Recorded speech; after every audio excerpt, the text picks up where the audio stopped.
Bonjour chers amis, frères et sœurs, c'est un grand plaisir pour moi de vous retrouver pour une nouvelle méditation de la parole de Dieu.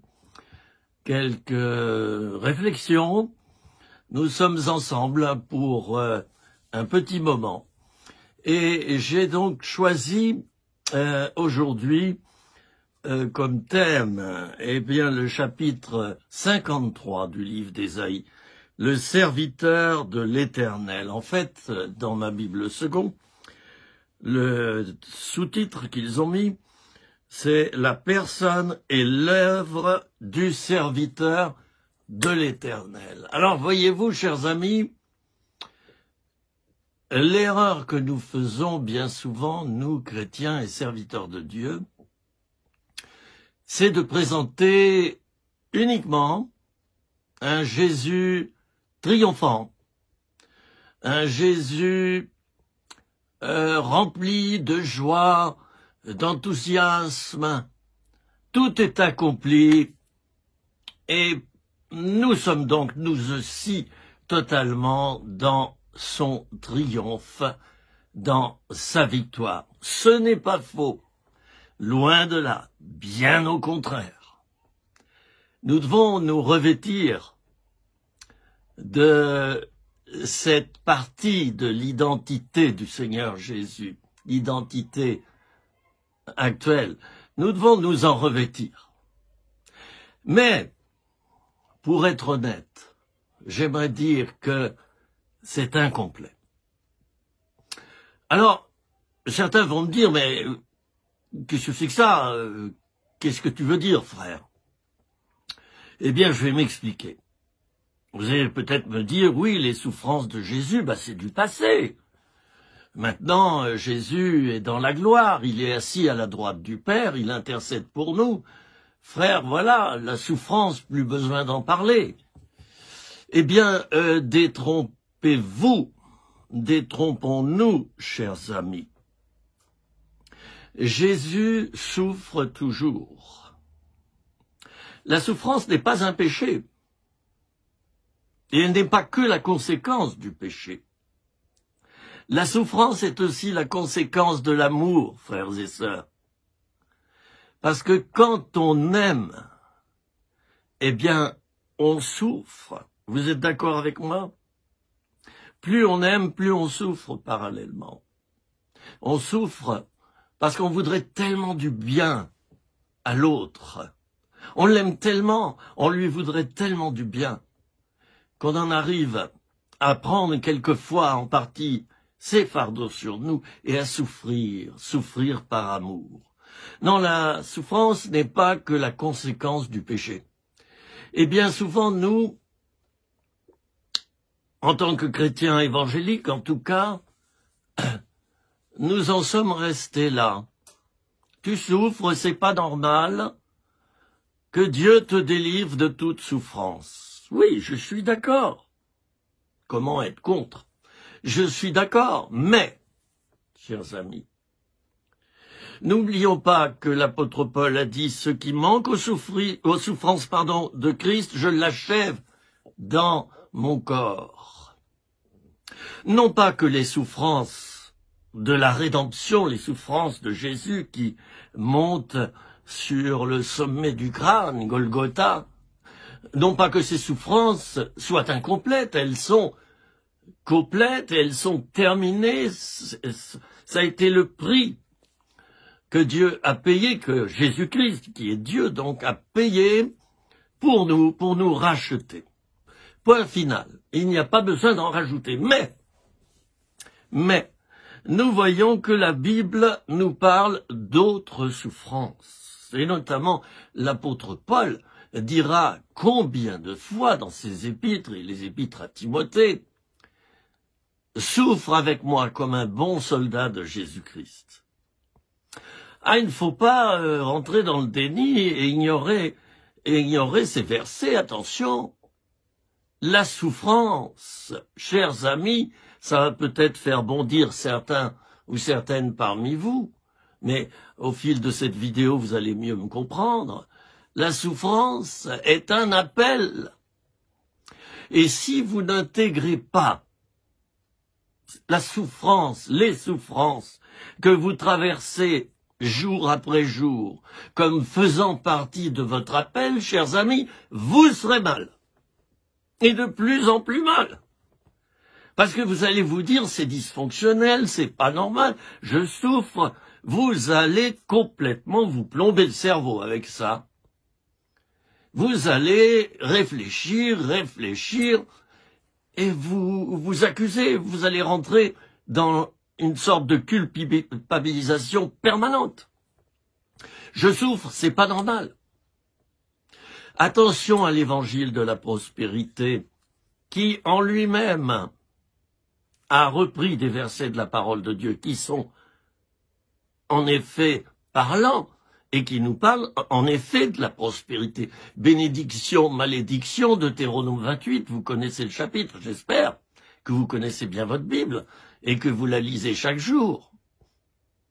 Oui, il y a une bénédiction, oui, il y a une certaine prospérité que nous récoltons en nous attachant au Seigneur. Mais attention, il y a le revers de la médaille, il y a la souffrance. Et j'aimerais vous dire que là-haut, dans le ciel, Jésus continue à souffrir, mais ce ne sont pas les mêmes souffrances que celles de la croix. Il souffre lorsqu'il voit que je pêche. Il souffre lorsqu'il voit que je remets mon moment de prière dans la journée toujours à plus tard. Il souffre quand je tombe dans l'égoïsme, dans l'orgueil. Il souffre lorsque je lui tourne le dos un petit peu par tant d'épreuves. Il y a une forme de souffrance qui n'est pas redoutable, qui n'est pas négative, mais qui est liée à l'amour, chers amis. Parce que l'amour, c'est souffrir pour l'autre, endurer. Relisons 1 Corinthiens 13. L'amour supporte tout, il endure tout, il est patient. Je ne vais pas vous le dire, vous le lire en entier, d'ailleurs je le connais presque par cœur, ce chapitre 13 de la première épître aux Corinthiens. Oui, l'amour nécessite la souffrance, l'amour nécessite des concessions. Et que croyez-vous? Croyez-vous que Jésus et Dieu le Père dans le ciel à l'heure actuelle ne fasse pas constamment des concessions par rapport à nous? Mais il en fait sans arrêt, mais tous les jours. Et heureusement qu'à l'époque de Noé, Dieu lui a dit « Je ne détruirai plus l'homme ». Et l'arc-en-ciel est le signe de cette alliance. Il y en a des très beaux depuis chez moi ici, dans les monts du Lyonnais. Je vous ai certainement fait passer des photos où depuis en haut, dans ma montagne, je vois l'arc-en-ciel sur la ville de Lyon. Signe que Dieu fait toujours alliance avec les êtres humains. Chers amis, il est important d'intégrer le fait qu'en tant que chrétiens, nous sommes des soldats et nous souffrirons. Si vous n'intégrez pas ceci, alors vous allez souffrir de vos souffrances.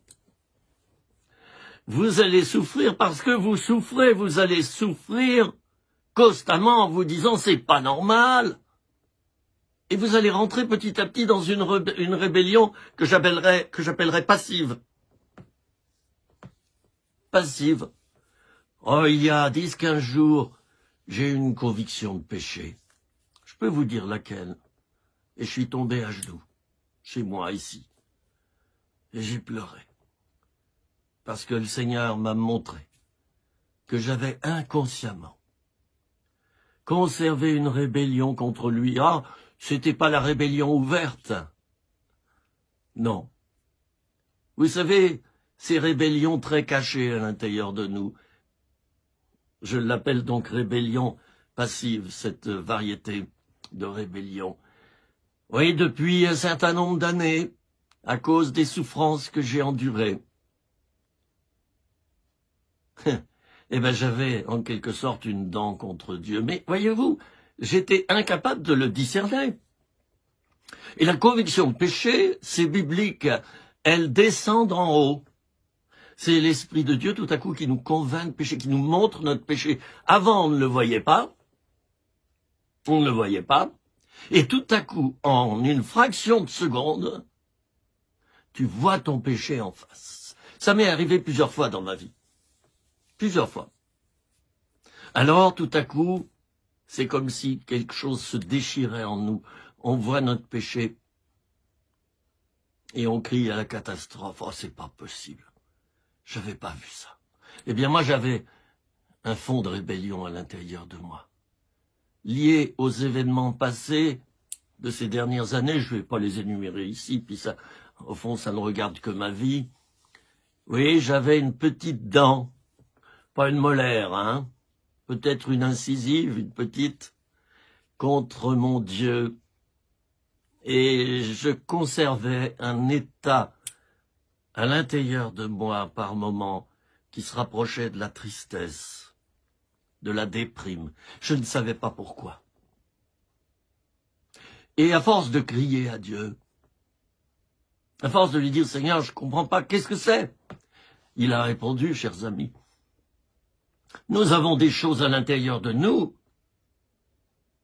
que nous ne voyons pas.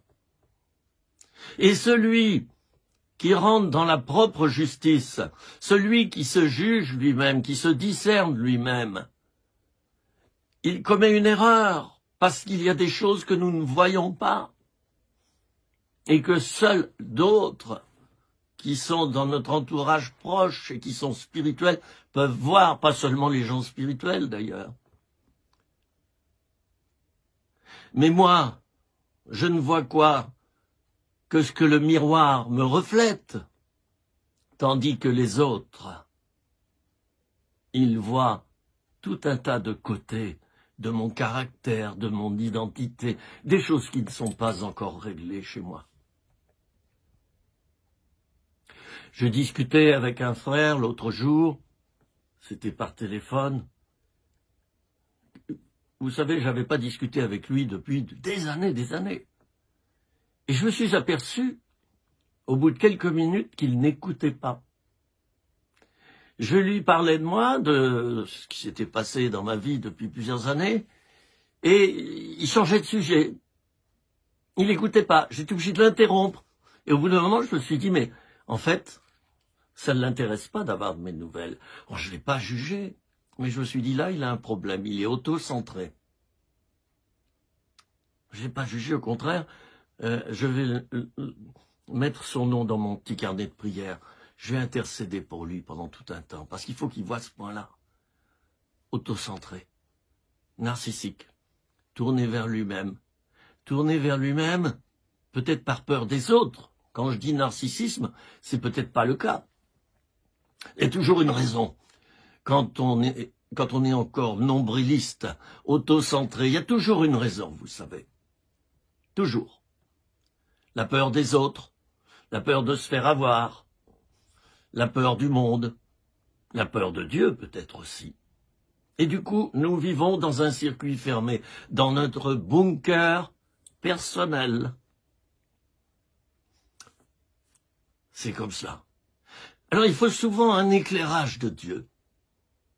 Un éclairage de Dieu. Vous voyez, j'ai une autre lampe à côté, voilà. Hein, vous voyez, je suis en train d'imager ce que je dis. Hein, vous voyez, il y a une différence entre ces deux images. Lorsqu'il y a la lumière ici, vous apercevez davantage les objets. Nous avons besoin, frères et sœurs, que la lumière de Dieu descende plus bas dans notre vie, plus profond, qu'elle éclaire les recoins et que nous nous repentions, comme moi je l'ai fait. Je suis tombé à genoux, j'ai dit Seigneur, pardon, je t'en voulais à cause de ça et ça, d'avoir permis ça dans ma vie. Telle et telle catastrophe. Et depuis, je revis cette espèce d'état déprimé, mais léger. C'était pas une dépression nerveuse. Mais il est parti.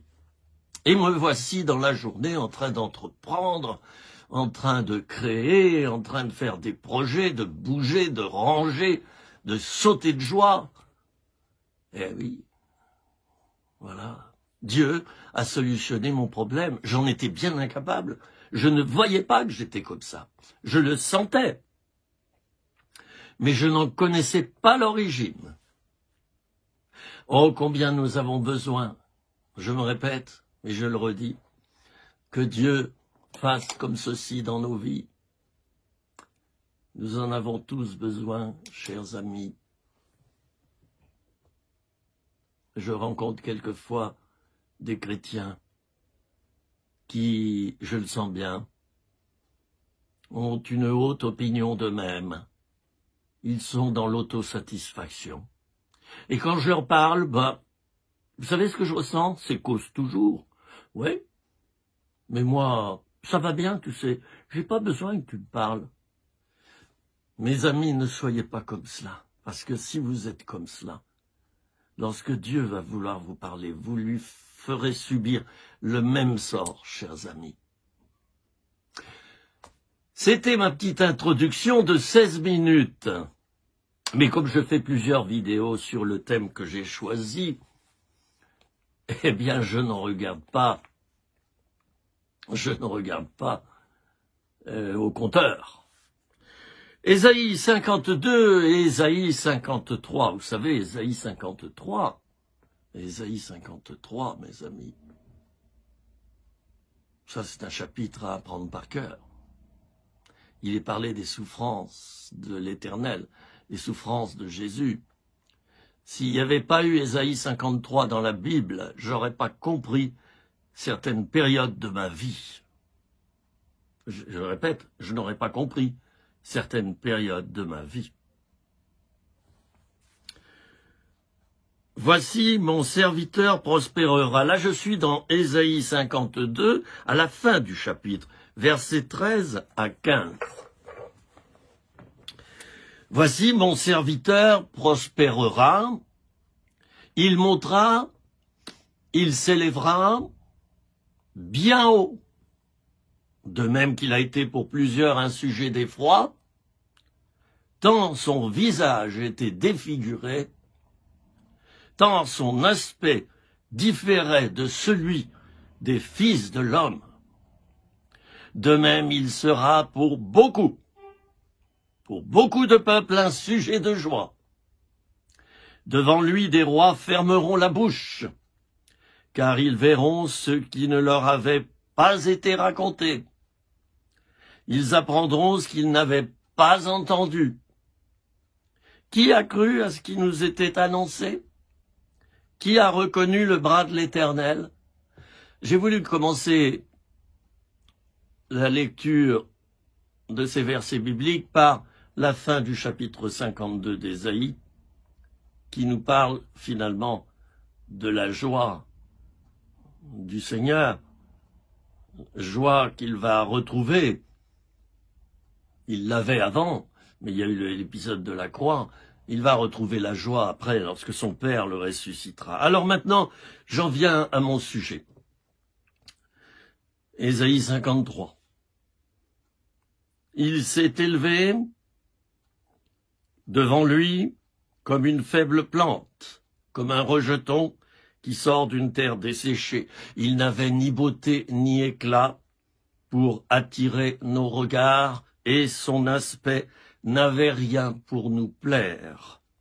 Méprisé et abandonné des hommes, homme de douleur et habitué à la souffrance, semblable à celui dont on détourne le visage, nous l'avons dédaigné. Nous n'avons fait de lui aucun cas. Cependant, ce sont nos souffrances qu'il a portées. C'est de nos douleurs qu'il s'est chargé. Et nous l'avons considéré comme puni, frappé de Dieu et humilié. Mais il était blessé pour nos péchés, brisé pour nos iniquités. Le châtiment qui nous donne la paix est tombé sur lui. Et c'est par ses meurtrissures que nous sommes guéris. Nous étions tous errants, comme des brebis. Chacun suivait sa propre voie. Et l'Éternel a fait retomber sur lui l'iniquité de nous tous. Il a été maltraité, opprimé, et il n'a pas ouvert la bouche. Semblable à un agneau qu'on mène à la boucherie, à une brebis muette devant ceux qui la tondent, il n'a pas ouvert la bouche.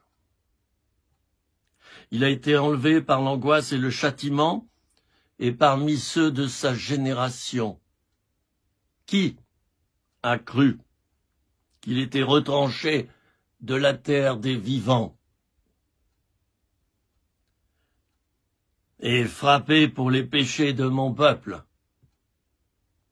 On a mis son sépulcre parmi les méchants, son tombeau avec le riche, quoiqu'il n'eût point commis de violence et qu'il n'y eût point eu de fraude dans sa bouche.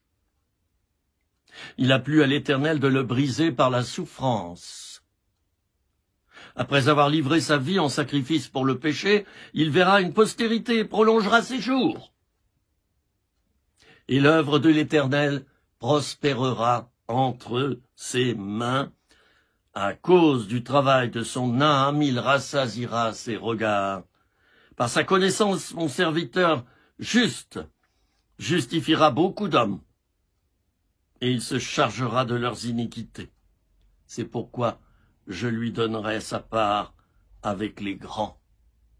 Il partagera le butin avec les puissants, parce qu'il s'est livré lui-même à la mort et qu'il a été mis au nombre des malfaiteurs, parce qu'il a porté les péchés de beaucoup d'hommes et qu'il a intercédé pour les coupables. Voyez-vous, même après la mort de Jésus, on lui en a voulu. On l'a mis dans une tombe au milieu des malfaiteurs. Verset 9. On a mis son sépulcre parmi les méchants, son tombeau avec le riche. Ah, tiens, encore un rapprochement entre les riches et la méchanceté. Nous n'avons pas dit que tous les riches sont des méchants. Mais il faut avouer que l'argent rend égoïste et méchant. C'est comme ça. On ne refera pas le monde. Et l'Ecclésiaste disait vanité des vanités, tout est vanité. François Mitterrand, président de la République, d'ailleurs, lisait l'Ecclésiaste. Est-ce que vous le saviez? Les dernières années de sa vie, il s'est beaucoup penché sur la question de la mort. C'était un grand méditatif. Mes amis, la souffrance, je ne l'aime pas. Vous ne l'aimez pas non plus. J'allais dire qu'il faut être masochiste pour l'aimer. Je ne l'aime pas, mais j'accepte qu'elle est là. Et je l'intègre dans ma vie. Toi, fais de même. Si tu passes ta vie à chasser la souffrance, à la pourchasser, à l'éloigner de toi, alors tu éloigneras une partie de toi-même, tu éloigneras une partie de Dieu, tu éloigneras une partie des autres, tu éloigneras une partie de la création et des créatures. Car même la création souffre les douleurs de l'enfantement. Si l'on veut dès ici-bas éliminer la souffrance, on éliminera le terreau humain. Oh, je n'ai pas dit que ce monde fonctionne par la souffrance essentiellement. Voyez-vous, les esprits tordus ont peut-être pensé cela, que je le pensais. Non.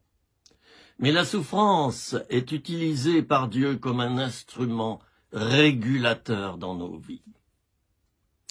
La souffrance nous protège de l'orgueil.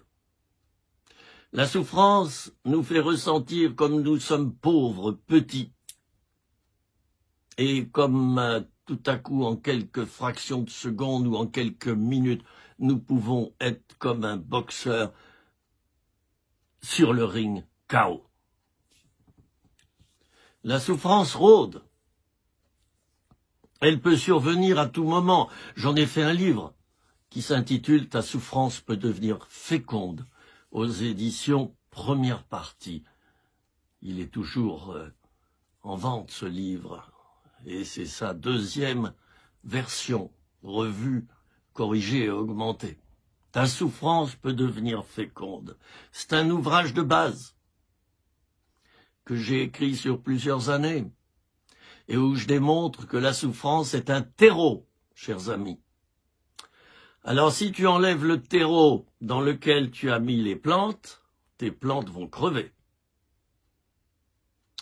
Celui qui pourchasse la souffrance et qui passe toute sa vie à le faire, il perd son temps.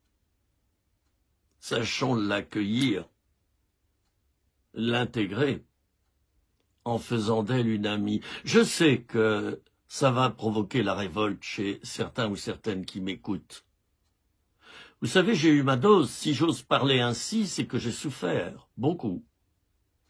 Et ceux qui connaissent mon passé le savent. Donc je peux en parler et j'ai pu écrire ce livre.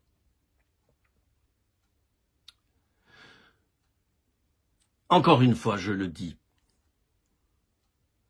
Ne cherchons pas la souffrance. Ne la provoquons pas. Ne l'appelons pas. Cela n'est pas mon sujet. Mais celle qu'on ne peut pas changer, celle qui est inévitable, alors il sera bon d'en faire une amie. Il sera bon de la dompter. Et comme je le disais, non pas forcément de l'accepter, mais de l'intégrer. La souffrance est là. Je vais faire avec. Parlons-en à nos chers amis handicapés qui souffrent constamment. Ils ont une vie de souffrance. Parlons-en à ceux qui ont des maladies graves et chroniques. Ils vivent dans un lit de souffrance. Ils sont baignés dans la souffrance. Leur vie entière est baignée dedans. Et chers amis, j'ai un grand respect pour les personnes handicapées et en général pour les personnes qui souffrent énormément. Et dans ce monde à l'heure actuelle, nous pouvons tirer la sonnette d'alarme. Il y a tellement de souffrance. Et quand je pense que certains chrétiens disent quelquefois « Moi, je ne sais pas quoi faire pour Dieu, je ne sais pas quel est mon appel, je ne sais pas ce qu'il me demande de faire. » Mais, ouvre donc ta Bible. Ouvre ta Bible, s'il te plaît. Ta mission est dedans. Chaque chrétien est appelé à évangéliser, à prier pour les malades. Chaque chrétien est appelé à soulager les souffrances des autres, à être un instrument de relèvement, de compassion, de miséricorde. Chaque chrétien a cette mission-là à la base. Voilà le tronc commun à tous les appels. Tu ne sais pas du tout ce à quoi Dieu t'appelle? Eh bien, commence donc par pratiquer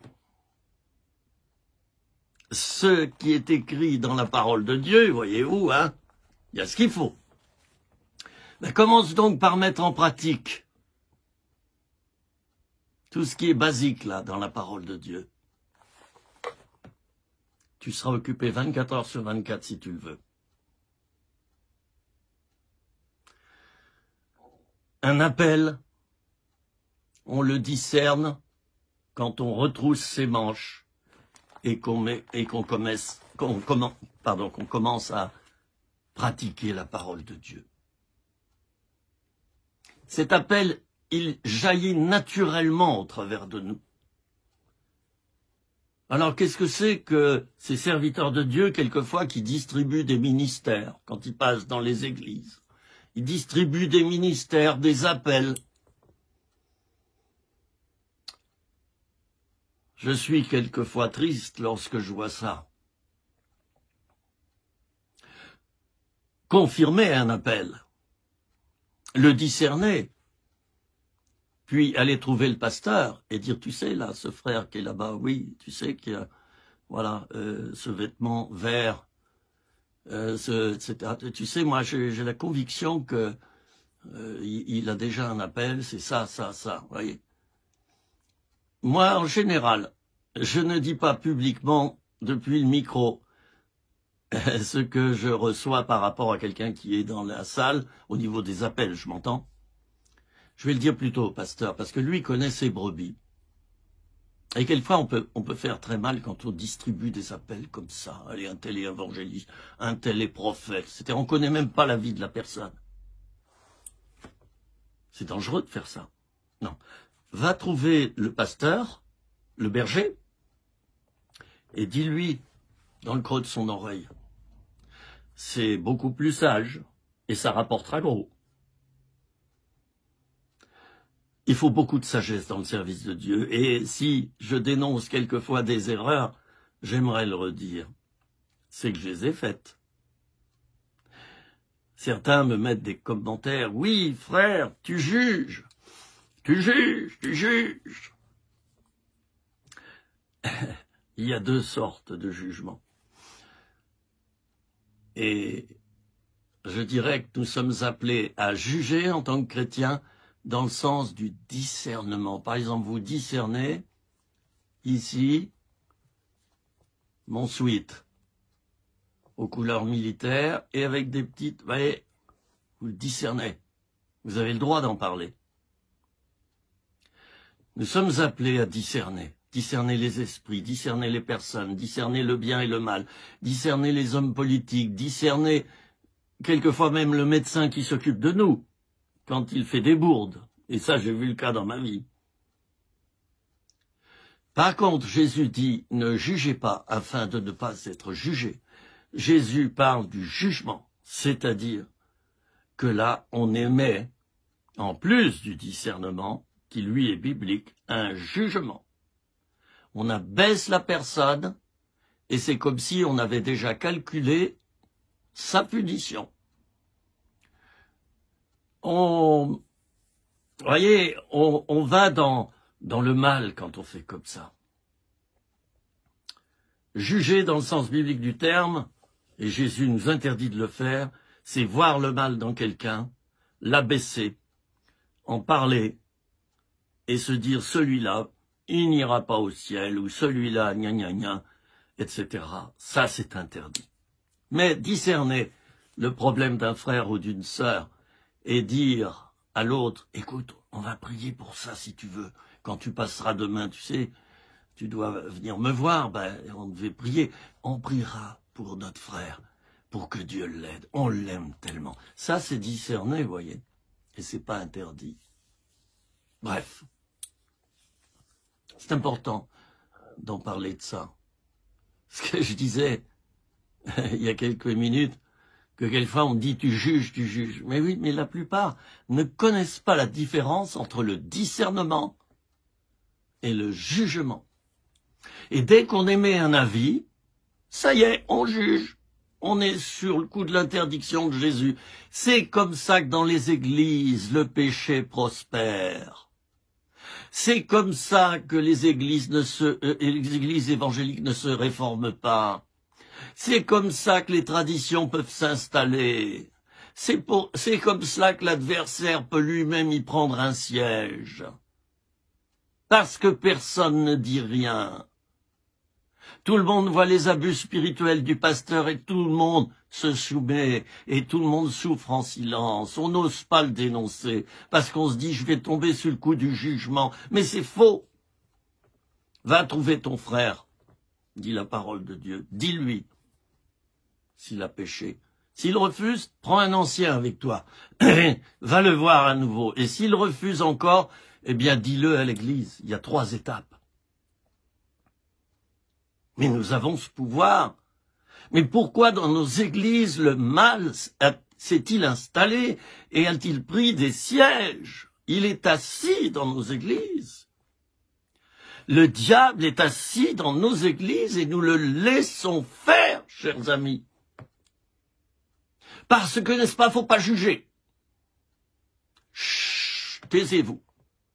Vous n'avez pas le droit de prendre une jauge et de mesurer ce qui se passe dans l'église.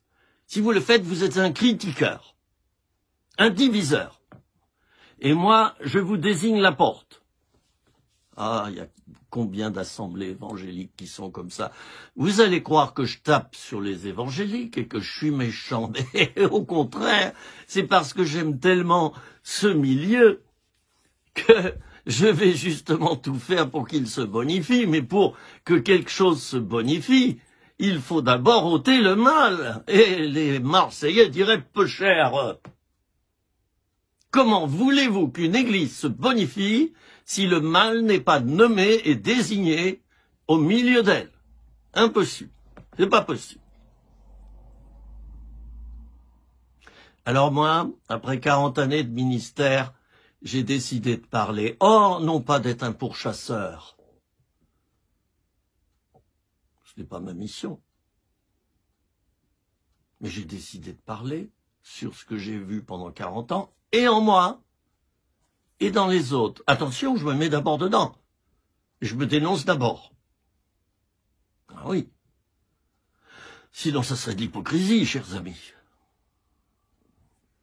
Ce qui me permet de dénoncer chez les autres, c'est que je me suis déjà dénoncé moi-même. Et ainsi, j'ai la paix. J'ai la paix.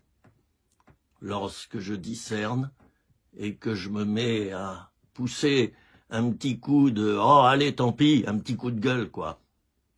Mais personne ne dit rien dans nos milieux. On se prosterne devant les ministères. On se prosterne devant l'église locale et on ne dit rien. Et celui qui vient trouver le pasteur pour lui dire, frère, il y a quelque chose, je veux attirer ton attention, regarde ça, tu ferais peut-être bien de faire comme ça. Enfin voilà, je te le dis, mais c'est gratuit, c'est comme ça, je te le dis, voilà, tu verras. Et vous savez, moi je l'ai eu fait plusieurs fois dans ma vie. J'ai reçu des châtaignes en retour. Et quelquefois les gens se sont vengés. Ils m'ont fait des tours de cochon par derrière. J'ai pardonné, mais je ne regrette rien, j'ai obéi. J'ai obéi. Mon frère, ma sœur, si tu vois autour de toi dans l'église, ou en dehors, ça peut être à ton boulot, si tu vois quelque chose qui ne va pas, patiente. Si on devait tout de suite dénoncer tout ce qui ne va pas, en nous et autour de nous, on y passerait notre vie entière. Patiente, prie, aime. Et puis si vraiment c'est très, très, très important, va discuter avec les personnes. Bonifie-les, rends-les meilleurs, amende-les. Vous savez ce que c'est qu'amender? On amende une terre, on la rend meilleure, on va la bêcher, les vers de terre vont sortir, on va remuer la terre, elle s'aère, elle s'oxygène. Le but du discernement, le but de reprendre les autres, c'est pour les rendre meilleurs. La motivation, c'est l'amour. Si tu ne reprends pas les autres, c'est que tu n'aimes pas, ou peu. Attention, quand on reprend quelqu'un, c'est dans l'amour. Attention, dans l'amour, dans l'humilité, en disant qu'on n'est pas meilleur que la personne qu'on reprend, en lui disant, devant elle, en lui disant, pour la mettre à l'aise. Tu sais, moi, je suis pas meilleur que toi, hein, mais ça, tu vois, ça, c'est plus possible. Ça fait trop de mal.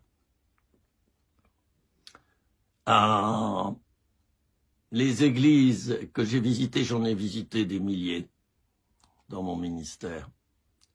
Les églises que j'ai visitées, celles qui étaient les plus belles, les plus fonctionnelles, les plus équilibrées, c'était celle qui avait la capacité de se remettre en question.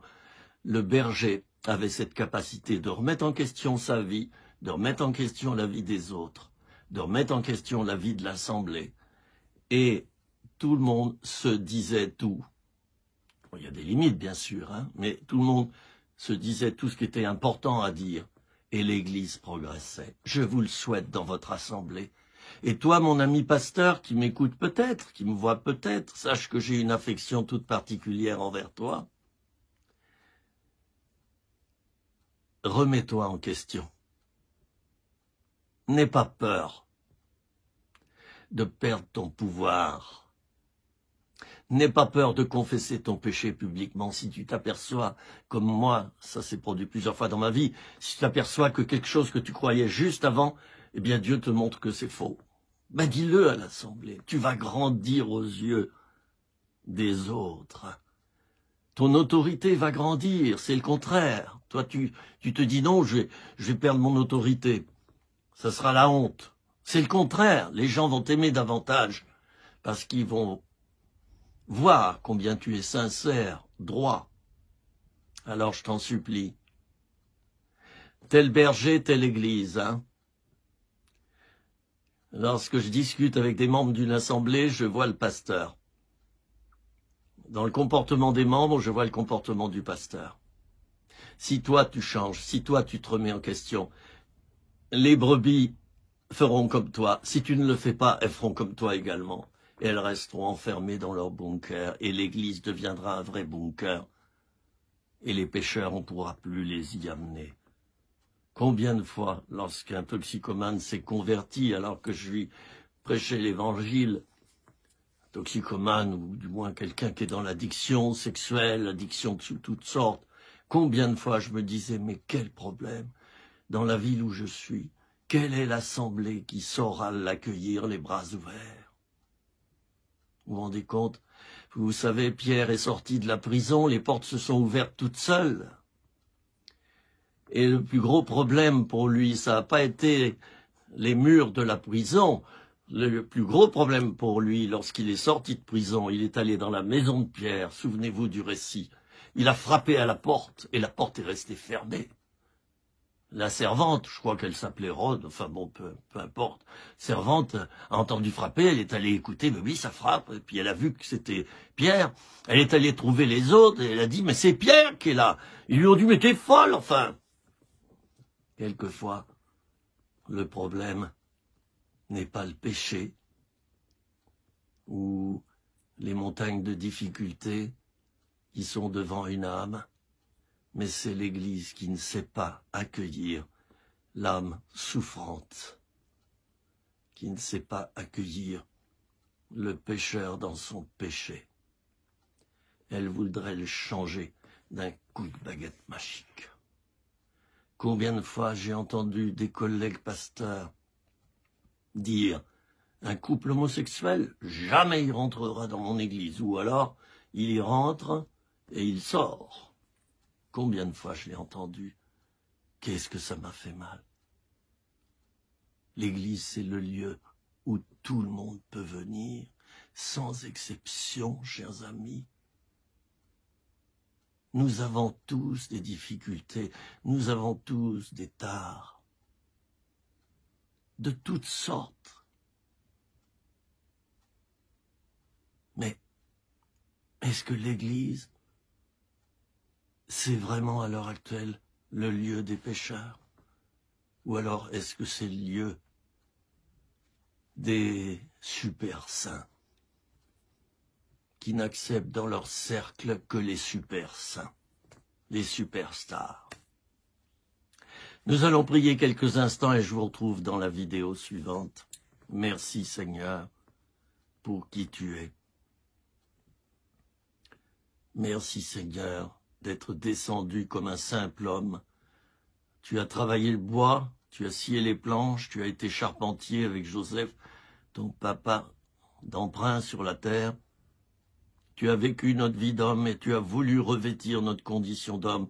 Je prie pour que nous, moi en premier, nous qui avons écouté cette vidéo, nous sachions être des êtres remplis d'une pleine humanité, remplie de compassion, de miséricorde.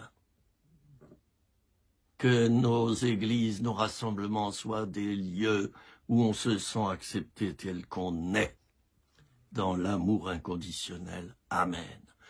Je vous retrouve dans une vidéo suivante. Je vous dis à bientôt. Encore une fois, c'est une joie de partager la parole de Dieu ensemble. Mes amis, je vous retrouve bientôt. Et voilà une autre vidéo sur le même thème, celui de la souffrance. Combien c'est important d'en parler et de ne pas cacher ce sujet. Bien souvent, on cache la mort, ici, en Europe. On la cache. On ne veut pas la montrer. Tandis qu'en Afrique, sur le continent africain, lorsqu'une personne décède, elle est mise devant sa case, devant sa maison. On fabrique une litière, un petit cabanon en bois avec du bois d'arbre. Voilà, on met des feuilles par-dessus. Et puis tout le monde vient, s'assied, passe un moment. Ça dure une journée entière. On est obligé de pas faire très long à cause de la chaleur. Et autour du corps, il y a des femmes, des sœurs qui agitent des palmes et puis des feuilles, justement, pour ventiler autour. La mort est vue en face. Et chers amis, la mort fait partie de la vie. La mort est un passage. Elle est un passage. Cacher la mort, c'est cacher la vie. Alors, je n'ai pas dit qu'il faut être macabre. Mais je dis simplement que plus on fuira la contemplation de la mort, moins on saura prendre des décisions par rapport à notre propre vie, car notre vie inclut la naissance et la mort. Nous passerons tous par là. Même un président de la République, un roi, est celui qui est le plus élevé au monde, repartira comme un petit ver, et il sera mis dans la terre. Tu es poussière, tu redeviendras poussière. Il est parlé du corps, parce que l'âme et l'esprit, au moment de notre mort terrestre, s'élèvent vers Dieu. Elles sortent du corps. D'ailleurs, on appelle ça le dernier soupir. Quand on meurt, il y a un souffle qui sort de nous. Oui, le dernier soupir, le dernier souffle. L'âme, qui est invisible, elle sort. L'esprit sort avec. Et les deux s'élèvent vers Dieu, vont à la rencontre de Dieu. Nous serons jugés selon nos œuvres. Je ne vais pas m'étendre là-dessus, mais tous nous comparaîtrons devant lui. Réfléchissons quand même. Il en va de notre responsabilité de nous préparer. Cette semaine, dans un coup de fil à un ami, je disais, mais combien c'est important de se préparer à la mort. Il avait le même âge que moi, était un petit peu plus âgé que moi. Je lui ai dit combien c'est important. Il était gêné, il a vite changé de sujet. Ah oui, la mort, pourquoi en avoir peur? Les 4 saisons. Chaque année, la sève se retire des plantes, des arbres, et elle rejoint les racines. On pourrait dire qu'il y a une mort. Mais pour retrouver une vie combien plus importante au printemps. Vous avez vu, le printemps, quand il a beaucoup plu et que le soleil arrive, vous avez vu cette explosion de vie, de lumière, de verdure. Les couleurs sont belles. Elles sont belles aussi à l'automne. Toutes les feuilles deviennent jaunes, oranges, brunes. C'est beau l'automne. Et l'hiver, c'est beau aussi, il y a la neige. La mort fait partie de la vie, la nature est là pour nous l'enseigner. Alors réfléchissons à notre mort sans avoir peur, parce que nous avons la responsabilité de nous préparer, de préparer notre âme, de demander pardon à Dieu pour nos péchés et de nous réconcilier avec lui en parlant à Jésus, son Fils bien-aimé, le Fils du Père. Nous avons la responsabilité de lui parler, de lui demander pardon, d'obtenir son pardon, sa purification, et qu'il mette sur nous sa justice. Très important. Ami, toi qui me regardes, qui m'écoutes maintenant, t'es-tu préparé à la mort? La mort, on l'appelle aussi la grande faucheuse. Elle peut saisir un enfant de 8 ans par un cancer. Elle peut saisir une famille entière en voiture.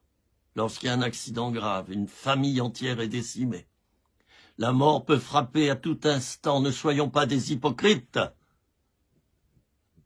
Ne soyons pas des hypocrites. Soyons des gens intelligents qui regardent la vie en face et donc la mort en face. La mort est un passage. La mort, ce n'est pas ce que l'on pense souvent, c'est-à-dire la fin. Non. Je le disais, regardez la nature. Si vous vous mettiez à scier tous les arbres des forêts en hiver en vous disant « c'est foutu !» Il n'y a plus de feuilles, il n'y a plus de sève, il n'y a plus de vie là-dedans. Allez, on détruit les forêts en hiver. Mais enfin, qu'est-ce que ça donnerait au printemps? Quel massacre! Ceux qui ne savent pas discerner la vie ne savent pas discerner non plus la mort. C'est pratiquement toujours ça. Je ne vais pas m'étaler là-dessus. Je vous ai lu dans la vidéo précédente le texte merveilleux contenu dans la Bible, dans le chapitre 53 d'Ésaïe, du prophète Ésaïe. Certains l'appellent Isaïe, peu importe. Je vous ai lu ce texte et je vais donc continuer un peu sur ce sujet. Si j'ai parlé de la mort au début de mon intervention maintenant, c'est que la mort est une souffrance, bien sûr. C'est un dépouillement. Mais un dépouillement obligé. Voyez-vous, les riches qui nous ont dominés sur cette planète toute notre vie durant et qui nous ont fait boire et manger quantité de breuvages dont certains n'étaient pas toujours bons, les riches passeront également par là. Il y a une justice, il faut savoir l'attendre. Il y a une justice, chers amis. Tu étais tout nu quand tu es né, tout nu tu repartiras. C'est justice. Tout le monde au même niveau. Le riche, le pauvre, le faible, le fort, quelle que soit la race, quelle que soit les capacités, quels que soient les métiers que tu as pratiqués, quelle que soit ta notoriété, tu mourras. C'est une chose absolument certaine. De même que tu es né. La vie commence à la conception. J'ai eu 6 enfants. C'est tellement évident que je ne vais pas chercher à vous le prouver maintenant, mais c'est évident, voyons. C'est évident. J'ai souvent semé des fleurs dans les graines qui ne bougent pas, dans ces graines en sachet, qui peuvent rester des années dans le sachet. Eh bien, il y a la vie. Il y a la vie. Et au moment où je sème ces graines, la vie, eh bien, elle se développe. Lorsqu'il y a de l'eau, de la terre, la vie se développe, elle est là en germe. Je l'ai dit, ceux qui ne respectent pas la vie ne se respectent pas eux-mêmes. ne respecte pas les autres, donc la vie des autres, et aussi la vie des animaux. Ça va ensemble. Ça va ensemble. J'ai un sourire là, parce que j'habite en montagne, dans le silence, et quelquefois je contemple la nature. Et je dis souvent que quand je contemple la nature, donc la vie de la nature, je contemple Dieu. C'est Dieu qui lui a donné la vie à cette nature. Je contemple les animaux, pas plus tard que ce matin, j'ai caressé un veau. Il est venu vers moi, je passais près d'un champ, et je l'ai appelé, il est venu. Je lui ai parlé, je l'ai caressé. Quelle beauté ce veau. La rencontre de Philippe avec le veau. Mais c'est la vie.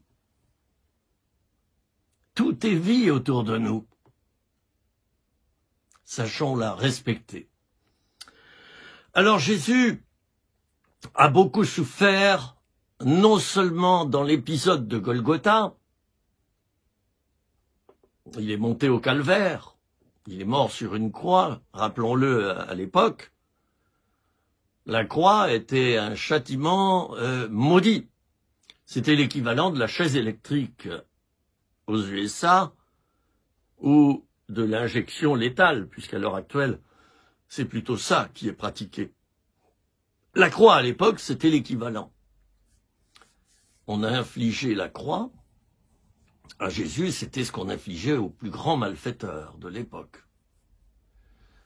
Voyez, lui le juste, qui n'avait commis aucun péché, lui qui était Dieu, qui est Dieu, on l'a assassiné. Et je m'arrête quelques instants là. Mon frère, ma sœur, tu es peut-être tué à petit feu, mortifié par ton entourage, peut-être, peut-être. Sache qu'il y a un lien avec qui tu es. En général, dans une classe, par exemple, le paratonnerre, ça sera celui qui est bon, qui est doux, qui donne et qui a un beau cœur. Ça sera lui le paratonnerre. Il va tout prendre dans la figure. Tout va retomber sur lui. Moi, j'appelle ça de la maltraitance. Et dans une classe, il y a toujours de la maltraitance. C'est comme ça. Jésus a vécu pire que de la maltraitance. Il est mort, comme Martin Luther King et comme beaucoup d'autres martyrs. Ils ont donné leur vie. Martin Luther King, il a été enregistré dans son dernier discours, la veille de sa mort. Il a parlé à un grand auditoire. Il a dit, voici, je sens que je m'en vais, je vois que je vais partir. Écoutez ce discours, on le trouve en vidéo, vous tapez sur un moteur de recherche, c'est impressionnant. L'Esprit de Dieu lui avait déjà montré que sa vie était terminée sur cette terre et qu'elle continuerait là-haut, parce qu'il y a une vie après la mort, bien sûr. Bien sûr, j'ai discuté avec quelqu'un de mon village ce matin, et il me disait, oui, la vie après la mort, c'est une espérance. Je lui ai dit, oh, chez moi en tout cas, j'ai dépassé le stade de l'espérance, j'ai cette certitude. Mais je ne veux pas me gausser à cause de cela, m'enfler d'orgueil. Mais c'est vrai que j'ai cette certitude. Ce n'est plus pour moi une espérance, c'est une certitude. Parce que j'ai cheminé, j'ai beaucoup réfléchi. Et ma mort, qui sera suivie d'une résurrection et de mon passage vers Dieu, est chez moi une certitude. Il y a quelque chose après la mort terrestre. Et tous nous le verrons, même ceux qui n'y croient pas. Vous vous rendez compte le choc? Vous vous rendez compte le choc? Ceux qui n'y croient pas, tout à coup, pof, en une fraction de seconde, vont prendre l'ascenseur Et ils vont se retrouver dans l'autre monde, celui qu'on leur avait décrit, celui qu'ils avaient refusé, celui dont ils s'étaient moqués. Ils vont voir ce monde, ils vont se dire, mince, c'est pas possible. Oh non, c'est pas possible, j'ai loupé ça. Ah non. Oh, on m'invitait à me préparer. On m'invitait à recevoir Jésus comme Fils de Dieu, comme Sauveur et Seigneur, pour que j'ai la vie éternelle. J'ai refusé. Et par mon choix, je me suis rejeté moi-même par mon propre choix. Quel choc, chers amis. Certains auront.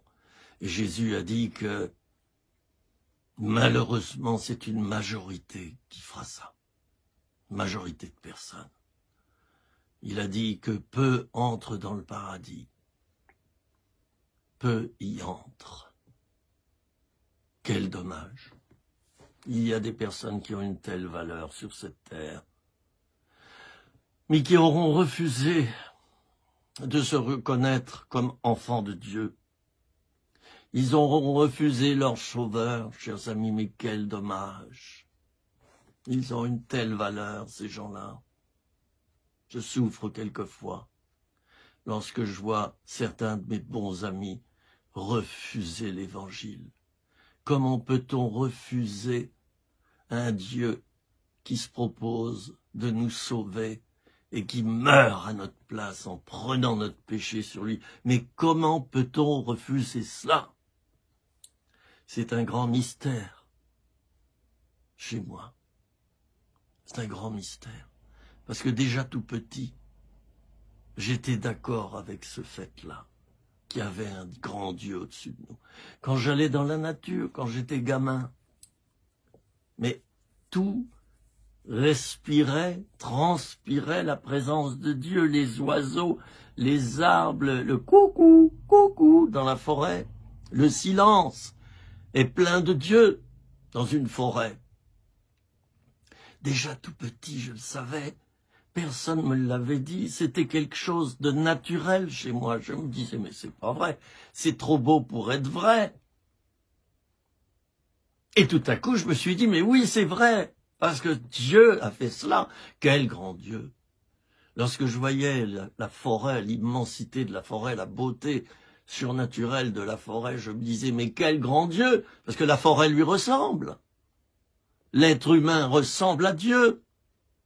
La nature, les animaux, lorsque je vois certains animaux, je me dis, mais quelle beauté, quelle beauté.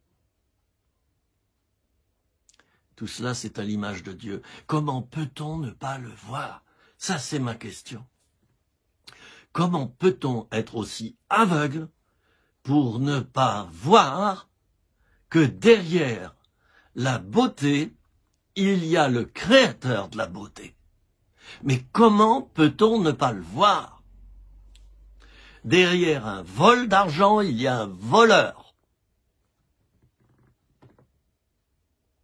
Derrière la beauté, il y a un sculpteur, il y a un créateur de la beauté. Dieu, c'est le créateur de la beauté. Pour laisser le choix aux êtres humains, il a permis que le bien et le mal soient côte à côte, afin que l'être humain fasse un choix, parce que c'est ça la vraie liberté. Pour qu'il y ait liberté, il faut qu'il y ait choix. Entre le vert et le rouge, par exemple. Hein? Tu dis à un enfant, voilà, tu veux mettre cette veste verte ou cette chemise rouge?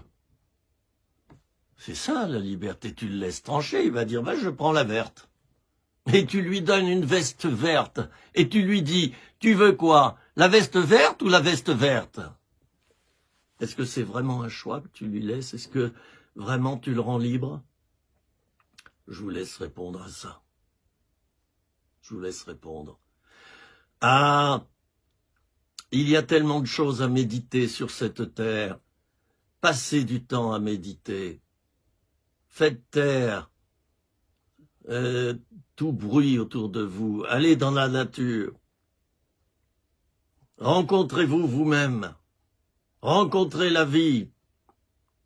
Faites taire tout ce toute distraction malsaine et réfléchissez au sens de la vie, vous ne perdrez pas votre temps.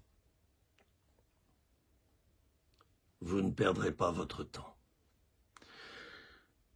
Alors Jésus, on le décrit dans ce chapitre 53 du livre d'Ésaïe comme le serviteur souffrant de l'Éternel. Et le sous-titre de ce chapitre, dans ma Bible seconde, je l'ai dit dans la précédente vidéo, c'est « La personne et l'œuvre du serviteur de l'Éternel ». Il est parlé non seulement de la croix dans ce chapitre 53, mais de toute la vie de Jésus sur la terre. Et je vous l'ai dit dans la précédente vidéo, la souffrance n'est pas un péché. Jésus souffre encore à l'heure actuelle, pas les mêmes souffrances que celles qu'il a subies en allant sur la croix. Ça, c'est les souffrances de la rédemption. Elles étaient réparatrices.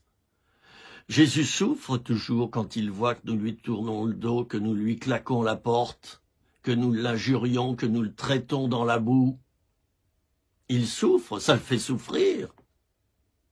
Mais oui, je le disais précédemment, quand on aime, on souffre. C'est automatique. Et bien sûr que l'amour n'est pas que souffrance, heureusement. Mais quand on aime, on souffre. Quand on aime, on veut du bien à l'autre. Et on souffre donc quand il fait les mauvais choix, ceux qui le conduisent à la perdition. Je vais avec vous maintenant, si vous le voulez bien, et vous le voulez bien, et vous n'avez pas le choix, décrire Jésus lorsqu'il était parmi nous. Et les livres historiques de l'époque, en effet, confirment que Jésus a bien existé. Alors tout d'abord au verset 2 du chapitre 53 d'Ésaïe, il s'est élevé devant lui, donc devant Dieu, comme une faible plante. Comme une faible plante. Je m'arrête là. Comme un rejeton qui sort d'une terre desséchée. Je disais que je m'arrête là, oui. Faible plante. L'apôtre Paul disait ceci, c'est quand je suis faible que je suis fort. Ne régime pas contre ta faiblesse, mon ami. Ne te révolte pas contre ta faiblesse. Toute ta vie, Dieu permettra que tu restes faible, de manière que tu sois fort de sa force. Toute ta vie, Dieu permettra que la faiblesse t'inonde et traverse par les pores de ta peau. Ça te collera à la peau, ta faiblesse. De manière que tu n'aies pas la tentation d'être fort de ta force, mais d'être fort de la force de Dieu. Oui, Dieu le permettra. Et 3 fois l'apôtre Paul a dit, il avait ce qu'il décrit comme une écharpe dans la chair, c'est-à-dire quelque chose qui lui faisait mal. C'était peut-être dans son caractère, dans son identité, dans que sais-je. De toute manière, c'est pas important, c'était sa vie. Mais il voulait se séparer de ça. Quelque chose qui le rendait faible et fragile. 3 fois, il a demandé à Dieu d'enlever ça. Et Dieu lui a clairement répondu. Dieu lui a clairement répondu, « Ma grâce te suffit, elle s'accomplit dans la faiblesse. » Mon frère, ma sœur, voudrais-tu considérer que ta faiblesse actuelle est un tremplin bienheureux, valeureux, qui te permet de rester fidèle à Dieu? Voudrais-tu remercier Dieu pour ta faiblesse, au lieu de te lamenter, de te prendre en pitié, de crier au secours sans arrêt? Voudrais-tu remercier Dieu pour cela? Ah, si tu le fais, tu verras que ta vie, elle changera et sera différente. Ce que tu voyais comme une ennemie deviendra ton ami, ta faiblesse. Personnellement, je crois que ma faiblesse, mes faiblesses sont un tremplin pour que je rencontre Dieu, pour que je rencontre la vérité, pour que je sois un homme meilleur. Et donc, je ne suis pas en lutte constante avec ma faiblesse. Je sais qu'elle est là. Mais je n'en fais pas un drame. En fais-tu un drame, toi? Est-ce que tu en fais un drame? De ta ou de tes faiblesses? Tu en fais un drame? Moi, j'en fais plus un drame. Je sais qu'elle fait partie de ma vie. Et c'est comme ça. Je chemine avec. Elle est un tremplin, ma faiblesse. Elle est un tremplin. Et un tremplin, ça sert à quoi? À aller plus haut. À aller plus haut pour aller plus profond après. Observez les tremplins dans les piscines. Le tremplin permet de rebondir, de monter plus haut, pour aller plus profond ensuite.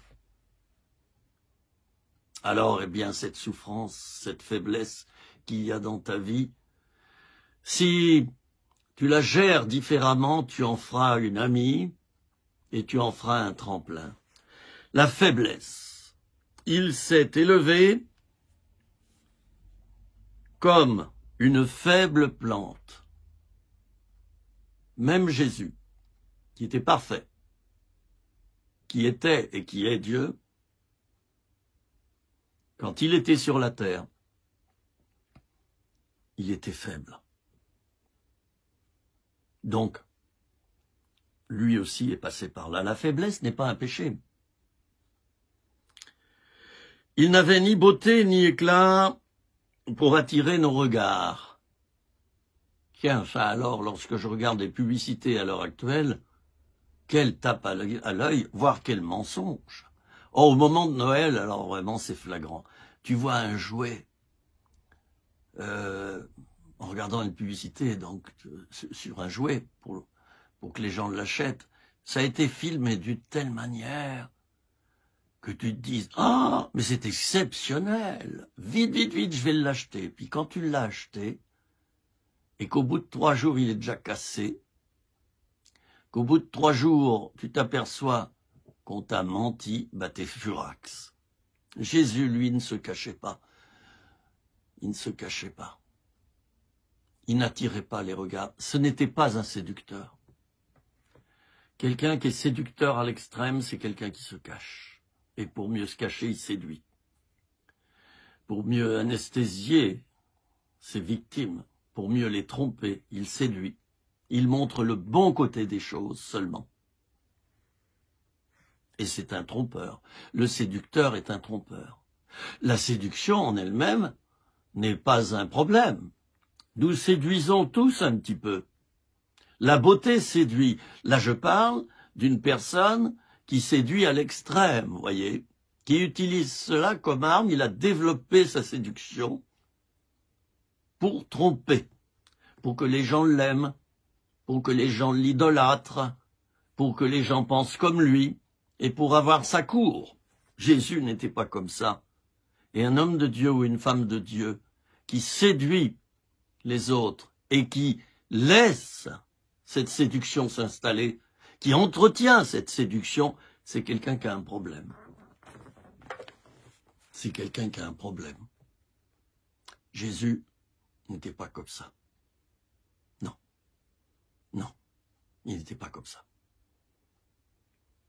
Il se montrait tel qu'il était. Il portait pas de masque. Vous allez me dire, oui, il n'avait pas de problème, puisque en lui, il n'y avait pas de mal, il n'y avait pas de péché, donc il pouvait apparaître tel qu'il était, mais justement, en apparaissant tel qu'il était, c'était encore plus dangereux pour lui. Vous savez, comme moi, qu'on a tendance à maltraiter, donc à faire mal à ceux qui sont remplis de bonté et d'amour. Ce sont eux les réceptacles de nos vengeances. Donc en apparaissant tel qu'il était, un homme bon, miséricordieux, calme, équilibré, Jésus prenait tous les dangers du monde, et il en est mort d'ailleurs. Et il en est mort. Jésus savait prendre des risques, le risque d'être vrai. Si tu es vrai, tu seras détesté par une catégorie de personnes, mais tu seras très aimé par l'autre catégorie, et cette autre catégorie, c'est la catégorie des gens qui sont vrais, eux aussi. Ils vont t'aimer. Ils vont se dire, oh, il a pigé. Elle a pigé. Je vais me rapprocher d'elle, parce qu'elle est vraie. Aussi bien dans ses erreurs que dans ses qualités. Son aspect n'avait rien pour nous plaire. Tu plais aux autres? Non? Bienvenue au club.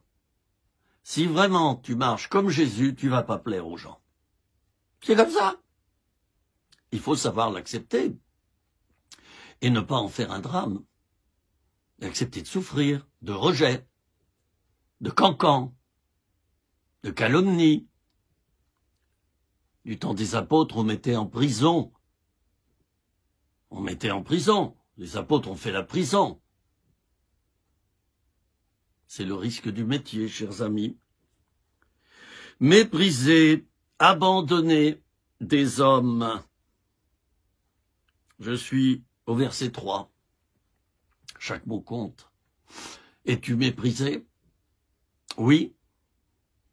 Es-tu abandonné? Oui. Alors tu ressembles à Jésus.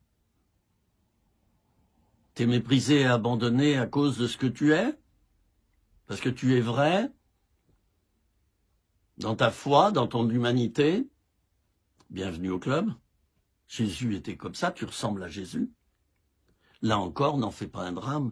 Homme de douleur et habitué à la souffrance. Là, il n'est pas parlé de la croix, hein.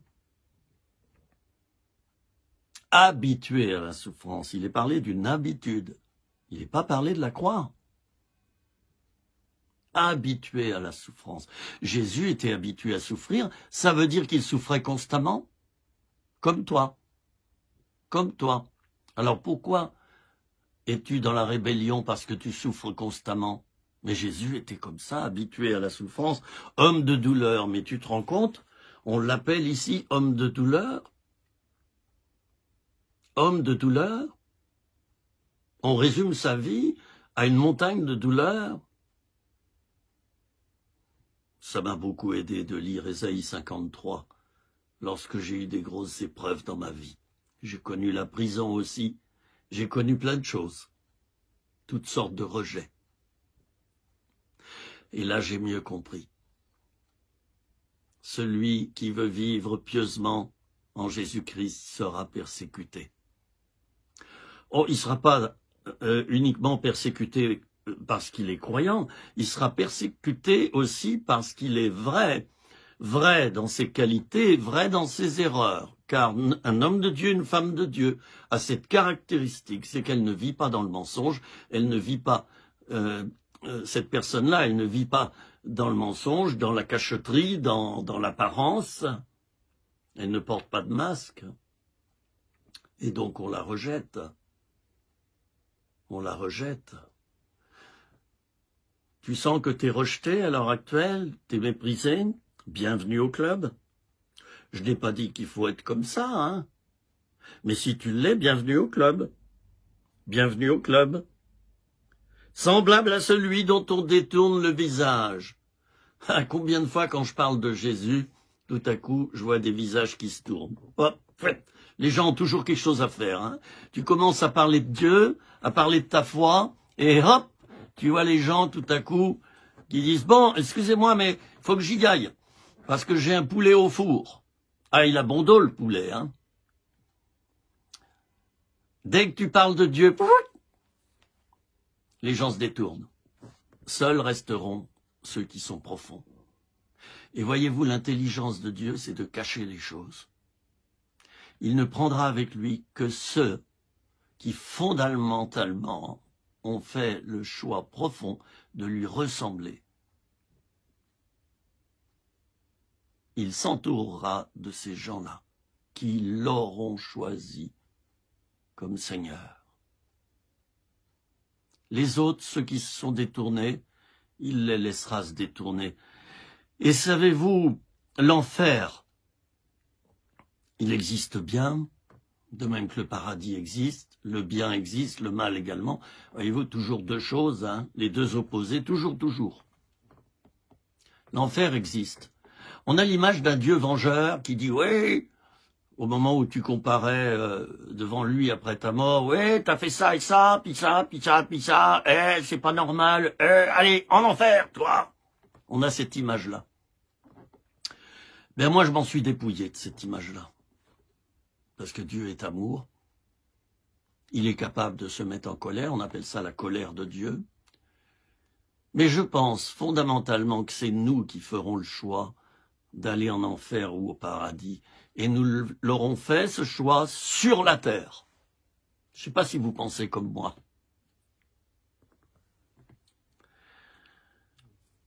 C'est évident, sur la terre, les gens répondent. Veux-tu accepter Jésus? Donc le paradis, la vie éternelle, le pardon de tes péchés, la paix, la joie? Ou rester comme tu es dans le péché, dans le mal, bien souvent, dans la mort éternelle, dans ceci, dans cela? C'est sur la terre qu'on aura fait le choix. Et Jésus n'aura plus, enfin Dieu le Père n'aura plus qu'à constater ce choix. Soit ton nom sera inscrit dans le livre de vie, dit l'Apocalypse, soit il n'y sera pas. Voyons, je vais dire n'importe quoi, hein. Pierre Dupont de Roanne, rue des Martyrs, parce qu'il y en a peut-être plusieurs des Pierre Dupont. Voyons, au numéro 6. Ah, il n'y a pas son nom. Attention, c'est toi qu'auras signé au bas de la feuille. On pense souvent que tout est calculé d'avance, voilà, certains ont été faits pour avoir la foi et être sauvés, aller au paradis, les autres pour l'enfer. Mais c'est faux. C'est toi qui décides sur la terre. Pas là-haut, ça sera trop tard. C'est toi qui décides. Tu signes au bas de la feuille de l'enfer ou tu signes au bas de la feuille du paradis. Ce sont tes décisions qui primeront. Tes décisions à toi. Et Dieu ne fera qu'entériner tes décisions. Quel respect, quelle beauté. Ah, tu aimes pas le paradis, tu aimes pas la paix. T'as voulu rester dans le mensonge toute ta vie et jamais te repentir, même une minute avant ta mort, où le pasteur ou le prêtre sont venus, t'ont parlé, demandez-vous pardon pour vos péchés, etc. Et vous aurez répondu, non, physiquement. Jusqu'au dernier moment, t'auras refusé, t'auras signé, t'auras approuvé la signature au bas du contrat que tu aurais pu enlever une minute avant ta mort. C'est ce que le malfaiteur, sur la croix à côté de Jésus, a fait. Et Jésus s'est tourné vers lui et lui a dit, aujourd'hui tu seras avec moi dans le paradis. C'est nous qui signons au bas de la feuille. Comme autrefois, on enrôlait des gens dans les ports pour aller faire la guerre ou pour partir et être marin, mais on les saoulait avant. Ça, c'est pas juste. Et le gars, il se réveillait après sa cuite, il se réveillait à fond de cale. Il disait, c'est quoi qu'est-ce que je fous là? Voilà, on lui expliquait, oui, mais c'est trop tard. Tu as la possibilité de venir à Dieu et de signer sur la feuille du paradis, ou alors tu laisseras ta signature sur la feuille de l'enfer. C'est nous qui déterminons. Et Dieu va entériner notre choix. Alors évidemment, il y en a certains où le choix ne sera pas forcément clair. Et là, Dieu discernera. Je suis d'accord. Il discernera. Il y aura une balance. Il y aura une balance. Et certains seront jugés, nous dit la Bible, selon leurs œuvres. Voilà. Une balance. Mais dans la majorité des cas, les gens auront signé, soit pour la mort éternelle, soit pour la vie éternelle. Moi, j'ai signé pour la vie éternelle. C'est clair. Et je l'ai fait à l'âge de 20 ans. Et j'en ai 68. Et ma feuille, elle restera comme ça, ma feuille de route. Elle restera comme ça, ma feuille de route. Nous continuerons à méditer ce chapitre 53 du livre d'Ésaïe dans d'autres vidéos. Je termine en lisant la fin du verset 3. Nous l'avons dédaigné. Nous n'avons fait de lui aucun cas. Aucun cas.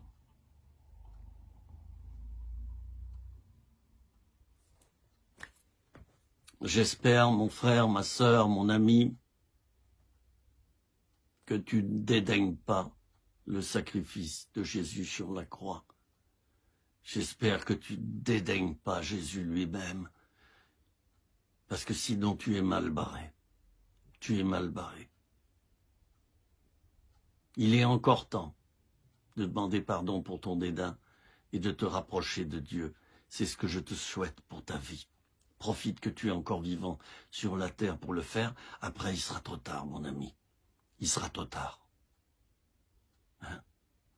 Il sera trop tard. La Bible le dit. La porte sera fermée. La porte sera fermée. T'auras beau frapper à la porte, on ne t'ouvrira pas. C'est très clair dans la Bible. Et s'il y avait qu'un verset qu'il pouvait, mais il y en a plein. Alors j'espère que tu seras mis au nombre de ceux et celles qui aiment la paix, l'amour, la joie, la vérité, de ceux qui haïssent le mensonge, les ténèbres, la haine et tous les péchés du monde. J'espère que tu es dans ce cas-là, ceux qui aiment Dieu en premier et leur prochain comme eux-mêmes. Prions quelques instants. Seigneur, tu vois ces vidéos que je viens d'enregistrer sur le thème de la souffrance, Ésaïe 53. Je prie pour tous mes amis qui souffrent et qui viennent de regarder cette vidéo. C'est un grand auteur qui disait que Dieu n'est pas venu ôter la souffrance, mais la remplir de sa présence.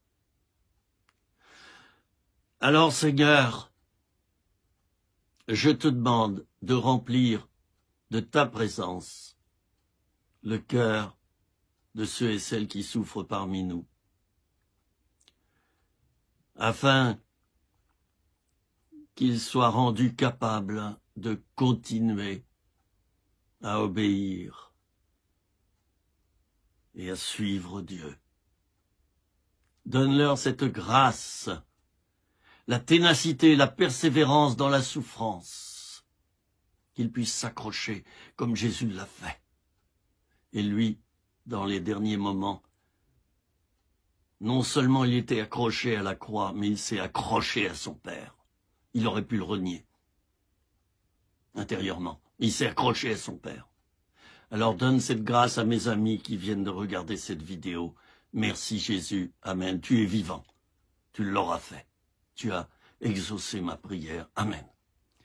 Voilà, mes amis. Vous voyez ici, c'est l'Afrique. J'essaie de... Voilà, vous voyez le continent africain. Ça, je l'ai ramené de Centrafrique, je crois. Hein? Et j'ai tout un tas d'objets dans ma maison. Ceux qui viennent ici, ils savent que c'est un musée. Mais excusez-moi, mais je suis comme ça. Et chaque objet me rappelle un souvenir de ma vie. Voilà. Chaque objet est une signature. Voilà. Il y a de tout chez moi. Vous trouverez de tout. Non pas que je sois attaché à mes objets, mais j'aime bien vivre incarné. Incarné. J'aime bien avoir comme entourage du vécu.